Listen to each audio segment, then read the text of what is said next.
वर्षापूर्वी कृतयुगात मूर नावाचा एक अतिशय शक्तिशाली आणि क्रूर राक्षस होता.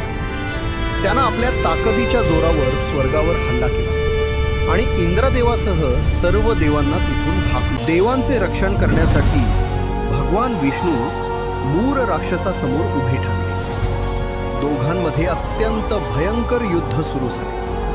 हे युद्ध थोडके नाही तर सलग 100 वर्ष सतत युद्ध करून भगवान विष्णू खूप थकले होते.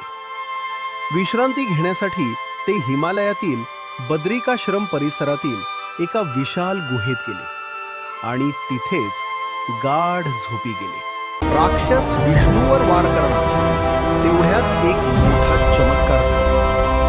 भगवान विष्णूंच्या शरीरातून एक अत्यंत तेजस्वी आणि सुंदर देवी प्रकट झाली. तिच्या हातात त्या देवीने मूर राक्षसाला ललकारले. दोघांमध्ये भीषण युद्ध सुरू झाले.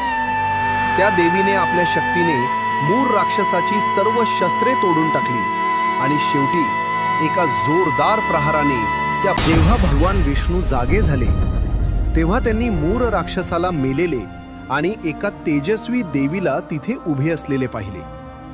ज्या दिवशी या देवीचा जन्म झाला तो चंद्राच्या पंधरवड्यातील 11वा दिवस